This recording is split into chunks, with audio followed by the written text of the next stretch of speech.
মই ভাবো যে উপযুক্ত প্ৰশিক্ষণেৰে আজি দীক্ষান্ত সমাৰোহৰ পৰা সুখ্যাতিৰে ওলাই অহা এই জোৱানসকলে বন সুৰক্ষাত এক দায়িত্বপূৰ্ণ ভূমিকা গ্ৰহণ কৰিব।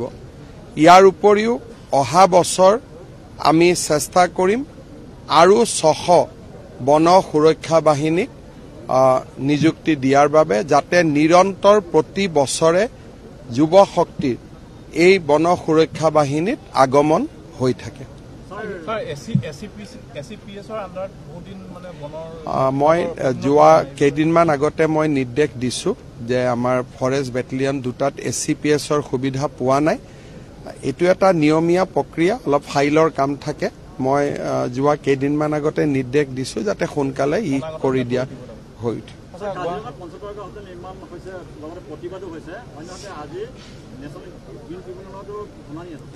চাওক, কাজিৰঙাত পঞ্চতাৰকা হোটেলৰ প্ৰয়োজন আছে, নহলে কাজিৰঙাৰ পৰ্যটন উদ্যোগটো এটা লিমিটতকৈ আগবাঢ়ি নাযায়।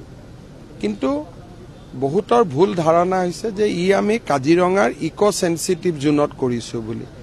আমি য'ত হোটেলৰ জাগা ঠিক কৰিছো ই কাজিৰঙাৰ পৰা 1 কিলোমিটাৰ, সেঞ্চুৰীৰ পৰা 1 কিলোমিটাৰ দূৰত। আৰু মই নাভাবো যে সেই কাৰণে আমি বিশেষ কিবা আমাৰ আইনী অসুবিধাৰ আমি সন্মুখীন হ'ম। কিবা যদি থাকেও তাক আমি ঠিক ঠাক কৰি ল'ম। কিন্তু কাজিৰঙাত আমাক 2-3খন ভাল হোটেলৰ প্ৰয়োজন, নহলে লাক্সাৰী টুৰিষ্ট নাহে। আমাৰ ল'ৰা ছোৱালী যিবিলাকে নিবনুৱা যুৱক যুৱতী এই পৰ্যটন উদ্যোগৰ লগত জড়িত হৈ আছে, তেওঁলোক এটা পৰ্যায়ত ৰখি যাব। আৰু আমি ভাৰতৰ যিকোনো যদি পাৰ্কত যাওঁ, সকলো পাৰ্কৰ কাষতে এখন নহয় এখন 5 ষ্টাৰ হোটেল আছে।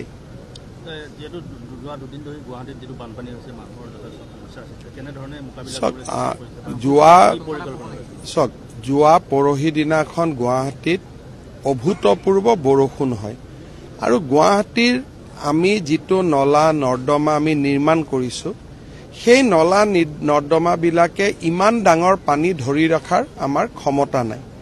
গতিকে বছৰত এনেকুৱা এটা বা দুটা দিনৰ আমি সন্মুখীন হওঁ যি দুটা দিন আমাৰ নিয়ন্ত্ৰণৰ বাহিৰত গুচি যায়। যোৱা বছৰটোত যিমান বৰষুণ হৈছে তাৰ 25% বৰষুণ যোৱা পৰহি দিনাখন একেলগে হৈছে। গতিকে ই আমাৰ নিয়ন্ত্ৰণৰ বাহিৰত, আৰু ইয়াক নিয়ন্ত্ৰণ কৰিবৰ কাৰণে আমি ইয়াতকৈ দুগুণ ডাঙৰ নলা নিৰ্মাণ কৰিব লাগিব, নৰ্দমা নিৰ্মাণ কৰিব লাগিব, মানুহৰ পৰা মাটি বাৰী লেণ্ড একুইজিশ্যন কৰিব লাগিব। এটা প্ৰথম কথা। দ্বিতীয়তে, মেঘালয়ৰ পৰা পানী অভূতপূৰ্বভাৱে নামি অহাৰ কাৰণ হ'ল USTM ইউনিভাৰ্চিটি। তাত USTM ইউনিভাৰ্চিটিয়ে মেঘালয়ৰ গুৱাহাটীৰ খানাপাৰাত তেওঁলোকৰ ভৌগোলিক অৱস্থানৰ সুবিধা লৈ এটা বৃহৎ ডাঙৰ পাহাৰ তেওঁলোকে খান্দি পেলাইছে। কোনোবাই যদি USTM ইউনিভাৰ্চিটিত যায় তেতিয়ালে দেখা পাব যে গুৱাহাটীৰ 4-5খন পাহাৰ একেলগে তাতে গুৱাহাটী নহয় মেঘালয় তাতে কাটি পেলোৱা হৈছে। এই USTM ইউনিভাৰ্চিটিখন আৰম্ভ কৰোতে অসম চৰকাৰে প্ৰতিবাদ কৰাৰ প্ৰয়োজনীয়তা আছিল। আগতে মেঘালয়ৰ পানী অসমত আহিছিল, লাহে লাহে আহিছিল। USTM ইউনিভাৰ্চিটি হোৱাৰ পৰা অভূতপূৰ্বভাৱে গুৱাহাটীত পানী নামি আহে। এই USTM ইউনিভাৰ্চিটিখন হোৱাৰ সময়ত অসম চৰকাৰে মেঘালয় চৰকাৰৰ লগত কথা পাতিব লাগিছিল যে অকণমান দূৰত তেওঁলোকক অনুমতি দিয়ক। লগত এখন দিল্লী পাব্লিক স্কুলো হ'ল।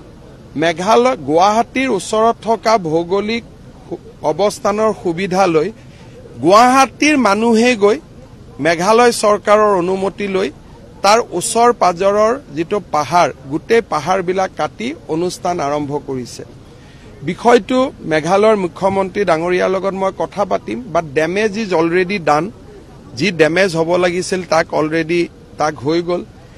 এতিয়া উপায় এটাই যে এই পানীখিনি আমি দীপৰ বিললৈ ডাইভাৰ্ট কৰি লৈ যাব লাগিব বা শিলখাকু বিললৈ ডাইভাৰ্ট কৰি লৈ যাব লাগিব। কিন্তু ডাইভাৰ্ট কৰি লৈ যোৱাৰ বাবে মাজেদি যদি নলা নৰ্দমা বনাও বহুত লেণ্ড একুইজিশ্যন লাগিব, যিটো আমাৰ আৰ্থিক ক্ষমতাৰ ভিতৰতো নপৰে। গতিকে ইয়াত আৱেগিক হোৱাৰ পৰিৱৰ্তে আমি প্ৰেক্টিকেলি কেনেকে এই সমস্যাবোৰ সমাধান কৰিব পাৰো আমি চাম কিন্তু তাৰ লগতে আমি এটা কথাও চাব লাগিব যে বৰষুণ হোৱাৰ ট্ৰেফিক জাম ৰাতিলৈকে হৈছে কিন্তু পানীটো 2-3 ঘণ্টাৰ ভিতৰত 75% এৰিয়াৰ পৰা ওলাই গৈছে ইমান ডাঙৰ বৰষুণ হলে ধৰি ৰাখাৰ ক্ষমতা গুৱাহাটীৰ দৰে স্মাৰ্ট সিটি এখনৰ নাই ইয়াৰ কাৰণে আমি এটা নেক্সট লেভেলৰ স্মাৰ্ট সিটি বনাব লাগিব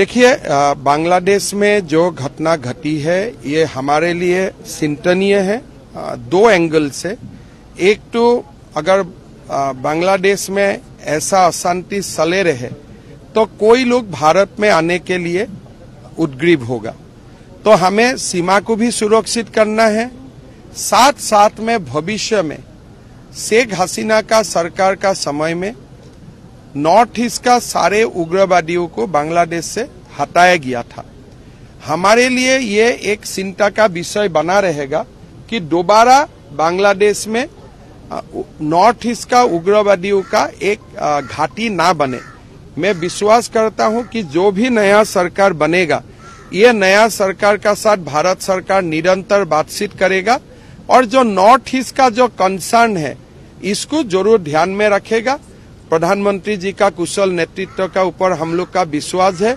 हमारा जो भी नया डिस्पेंसेशन बांग्लादेश में आएगा वो सरकार का साथ बातचीत करते हुए प्रधानमंत्री जी जरूर ये निश्चित करेगा कि उत्तर पूर्व का उग्रवादियों का वहां सेफ हेवन दोबारा ना मिले